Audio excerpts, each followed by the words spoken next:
Hi, my name is Reese. And my name is Taryn, and this is Talking CAR. We are members of the Jason Russell Society in Massachusetts. If you haven't heard of us yet, well, you have now. In this monthly podcast, we are going to be talking all things CAR. Now let's get started.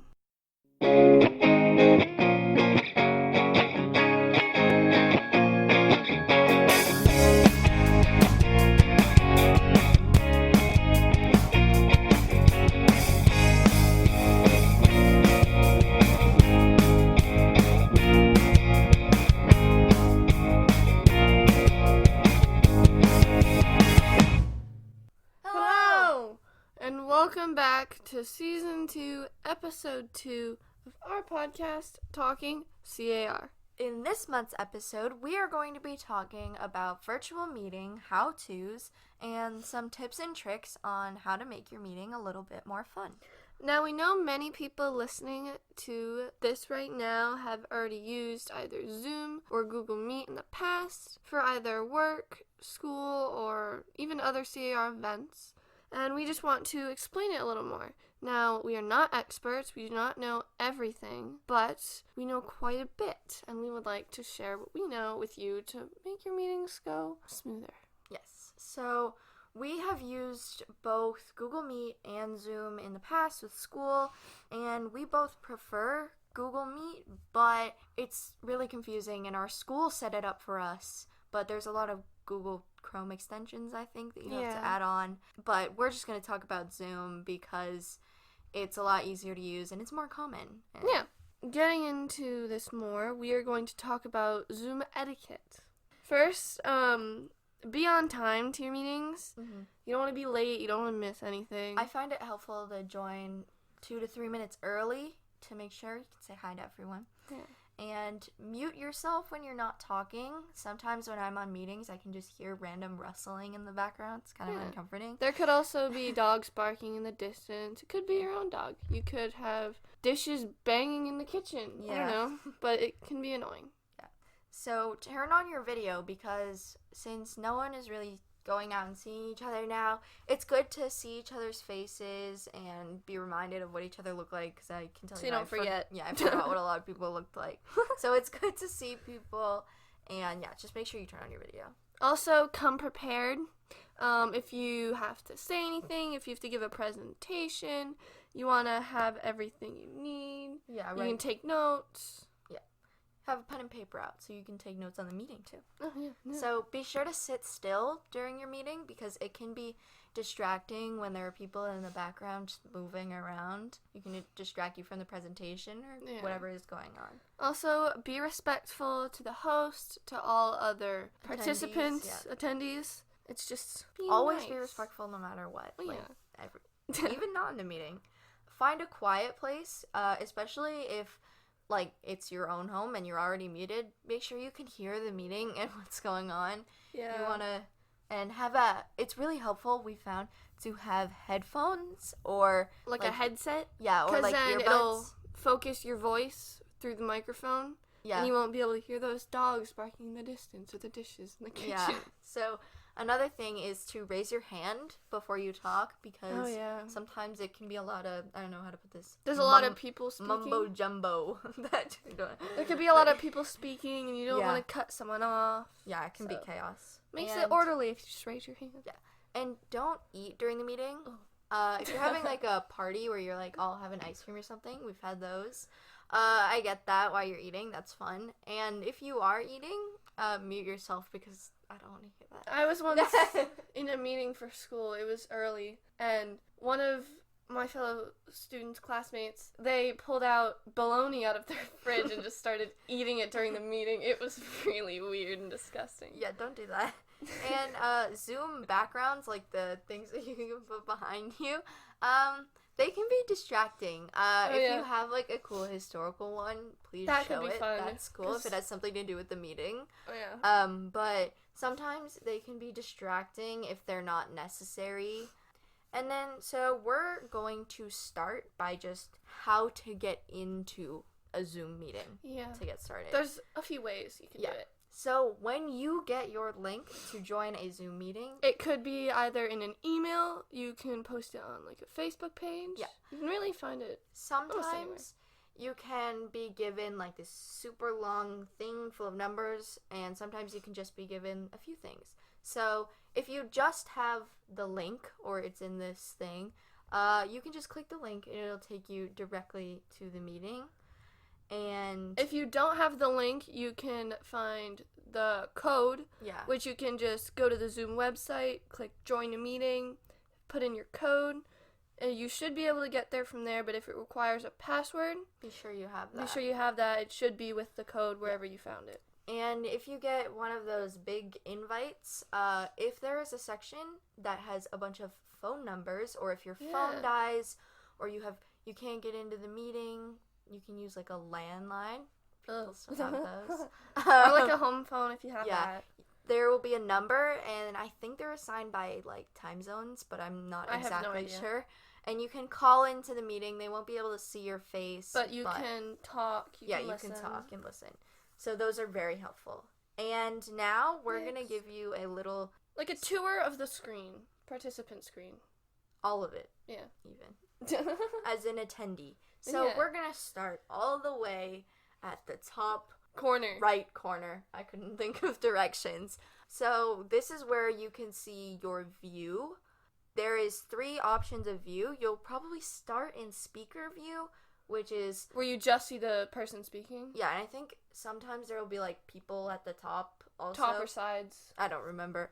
And then there's, if you click it again, you'll be brought to grid view, which is Where you really can see helpful. everybody, Yeah, you even if can- they're not speaking. Yeah, you can see everyone's screen. I think that's the most helpful. I do recommend that one. Mm. And then if you go to the bottom, on the bar at the bottom, If you hover over it, it should pop up. yeah, if you hover it over it should pop up. And we'll go to the bottom left. That's what's called. That's where your mute button is. Yeah. It should just look like a microphone. If you hit it, it It'll- should already be muted when you enter the meeting, Unless but- they change the settings. unless they change it. Yeah. And mute yourself if you're not talking. And we found it out super cool that if you hold the space bar down while you're in the meeting, it'll unmute you until you let it go. And which you'll is- be muted again. and then you'll be muted again. And then one little spot over is the video, which will be a little camera, I think it is. Yeah, it's similar to the mute button. If you just click it, your video will turn on, and then if you click it again, it'll turn off. This one won't work with the space bar though, sorry No. guys. And then we go into the participants, which if you click on that, it'll give you a list. Of everybody in the meeting. Yeah, it'll give you a list of everybody in the meeting. And It'll actually show next to their name if their video's on and if their mic's on. And that'll be more helpful with the host, Yeah. but we'll go into that when we talk about more host responsibilities. Yes. And at the bottom, there will be these little icons. I think Mhm. they're like go faster, go slower. It's to notify the host to make things go smoother. yeah. I If the guess. host is paying attention to the participant screen, they'll be able to see that you said something, and they can take your act advice. accordingly. Yeah. And then here's where you can raise your hand. We talked about raising your hand when speaking. You can raise your hand. It'll just show up at your little thing, I think. And It's like reactions. that's a different thing. Oh, well. So, and then it's the chat, Oh, the chat. which is kind of like a text conversation going on. You And- can change actually settings while you're in the chat. You can either send a Right. chat to everybody in the meeting, or you can select a certain person's name, Yeah, and only they'll be able to see what you sent them. yeah, So basically. that's pretty cool. And then there's the share screen, which I think it's either if the host lets you or only the host can do it. I'm not sure. I've never done it.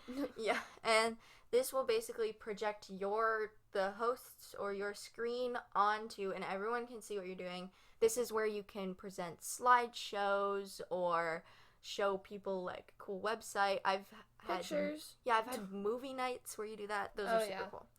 And then the next button is record, which will record sort of Your meeting. not exactly a screenshot, but it'll just like show your screen Yeah. and screen recording. That's what it's called. Yeah. It's important. Well, I wouldn't say it's important, but it's good It's to have important. if not everybody can attend the meeting. you can post this recording somewhere so the people who couldn't attend can see what happened. Yeah. And then the next button is reactions, and that's where you can either put your thumb up, your hand up, or you can do applause, and those will go in the top screen, like the top corner of your little box. I on don't know the what to call that. on like the grid mode type. I don't Yeah. know. And Okay, then the that's other it. one is just leave meeting, but Right. that's self-explanatory. It's just a big red button that says leave. Don't click the red button if you're not intending to. Yeah. And then now we're going to go on to some of the more hostly responsibilities. Okay, so we're going to start in the participant screen because that's almost where everything happens with the host. So if you're the host, keep that open. Yeah. Next to the people's name in the participant screen is where It'll have the icons yeah. if somebody clicks it. And you can hover over somebody's name and you can make them a co-host. Co-hosts can also present their screens. Yeah. And I suggest, we've learned in the past, it's really helpful if you have somebody else, like a co-host, like clicking through your slides for you. Because it kind of relieves some of the stress. You don't have so many things to worry about. And yeah, that's really helpful when you're just going through and speaking. And the host or the co-host there's a button on the participant screen that'll say mute or unmute all. Oh, yeah. Or they can do select people, I think. Yeah, they can do select people to mute them if somebody's forgot to turn off their mic. They can also suggest, if you have your camera off, they can suggest that you turn it on. But You'll get, like, ask you. a notification on your screen that's like, this person wants you to turn on your screen, but you can deny it. Yeah, that's okay. Yeah. Oh, I totally forgot beforehand. If you're on the participant screen as an attendee, or actually as anyone, and you hover over your own name, you can change your name if you have... Yeah. I know somebody who accidentally entered a meeting, and it was, like, the first thing of their email, and it was, like, peach something about fruit. And they wanted to change it, so they changed it to their name. That's really helpful if you have... I've seen some that are just iPad, iPhone. Yeah, and those are really helpful if you change that. You don't know who it is, so it gets kind of... Yeah. And then sharing your screen as a host, there are a bunch of different things that There's a bunch of different options. Yeah. Actually. And you can... show your whole screen where it'll show everything, notifications, everything you do. You can do one where it just shows the presentation you want. Yep. Won't show anything else. It'll stop as soon as your presentation is done. You'll have to end the sharing, but... Yeah, and a lot of things within share screen are included in, like, the pro accounts. Yeah. But, yeah, we don't know anything about that. And so now that we've gone through almost everything, if you want to know anything more about Zoom, they have a bunch of training videos. Oh, that's what we on their watch to get a website. lot of our information. Yeah, our dad works in a company where they use Zoom every single day. Like, oh, he's always on meetings every day. yeah. And so they had a training video way at the beginning of all this where they learned everything. And we watched it. One of them, at basic least. version. One of them, at least. And so, yeah, we watched that. And that's where we got most of this information. Yep. And if you know of a parent or somebody who has a pro account, like within their work or something, it'd be best to have them set up the meeting. Yeah, if you want them to set up the meeting so you have a little bit of the more advanced responsibilities. I think you can have more time, more people. Yeah, I don't know if the time is limited. And that's really helpful if you want that. I do suggest that. So, now that we've gone over everything, we will Most everything, at least. Yeah. We will see you after the commercial where we talk about some tips and tricks to make it more interesting. Yeah. It's finally here! The NSCAR Virtual National Convention is coming up very soon. We've got reports galore, foundations of freedom, meet national officer candidates, and more. Did I mention awards? You won't want to miss this groundbreaking event. Here is your personal invitation to be a part of history and join online from Friday, July 10th through Sunday, July 12th. More information and schedule will be available very soon. The 125th National Convention will be historic in more ways than one. Get your watch parties ready. We hope you enjoyed the commercial, but before we get off the topic of National Convention, we'd like to say a few things. So, if your local society would like to have a watch party for the National Convention, when I talked about sharing your screen before the commercial, you, the host, can share their screen of the National Convention video, and you can all watch it together and talk about it in the chat, or just discuss it. Yeah. You can also hook it up to your TV through an HDMI cable, and you can watch it with your family on the big screen, so you can... I think it just makes it easier. Yeah. And so now we're going to talk about... But before we move on, Oh, make sure you take pictures. yes. That can be included for Merit Award, or if you're State President Award. It's always helpful to have documentation. Yeah.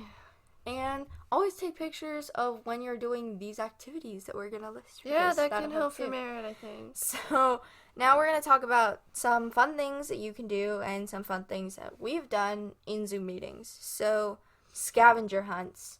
We've found it that it's much easier when we've used apps to do scavenger hunts. Yeah. And we found that it's not as It's easier to just call it out. call it out. And then everyone yeah. go gets the stuff. You can also do Kahoots. Those are like online games. It's and like same, kind of a trivia. it's sort of like trivia, and make sure you split your screen in half to do it, sort of, because you have to see the person who's running its screen to do it. So you just share your screen. Yeah, and You can also yeah, that's money after a little. I think after you do like 2 or 3, you create 2 or 3 of them, it's money. I don't know. I don't remember. I haven't used it that much. And then talent shows and show and tells we've seen, Yeah. where you can show off your talent to your members or show off some things that you have. You can tell jokes. Yeah, we've seen that too. I've heard some great jokes. Mm. You could read a book to your members, or Especially if you have littler members. I think that'd be a fun activity if it was like a fun historical book. Yeah. I know we've done that in the past in person. yeah, so that would be cool online. You could do a Mad Lib. Oh, that could be fun. I don't know if those are still around anymore. They They are. probably are. But you can fill in those, and they'll be super funny. You can have all your members do it. You can play charades. Yeah, those are fun. Yeah. I haven't played charades in a long time. Yeah, so you can do a virtual museum tour of a museum that you may have planned to go to Yeah. with your society. Those would be super fun. You can go to it together. You can play Simon Says yeah. or I Spy. That would be really fun. I have personally played Zoom Pictionary with my art class earlier in the year, where our teacher would private message somebody in the chat something to draw, and we would all have to guess what they're drawing as they drew it. And they would like show them drawing it. It was kind of chaotic because we couldn't draw that well, but yeah, it's really fun to do. You could also do like a book talk where Talk about some of your favorite books. Yeah. We've also heard of doing a pet parade, which is kind of like show and tell, but you just have your pets. Yeah, that's fun. Everyone likes to show off their pets. Exactly. Also, you can play bingo. Oh yeah, you could play bingo. That would be super fun. Bingo with some CIR things or just numbers too. I think CR things would be fun. Yeah. You can do it with activities. And now that you know some new things to do, bring them back to your societies and Go have have fun. Oh, jokes. And we would just like to bring out the offer again. If you guys want to send in commercials, Yeah. be sure to go on our Facebook page and send them in. Also, if you have more ideas for fun things to do for meetings or stuff that you have done in the past, Show us, let us know, post it to our Facebook page. or post it to your Facebook page and tag us. I think that's how it works. Yes. I don't know. And have a happy Independence Day coming up. And be sure to watch the virtual national convention. We'll see you soon. Tune in next time. Bye. We hope you enjoyed this month's episode. Be sure to check us out on Buzzsprout, iTunes, and Spotify. Also, make sure to like us on Facebook and Instagram. If you haven't heard Season 1 already, you can find those episodes on the Talking CAR Facebook page. Be sure to tune in next month!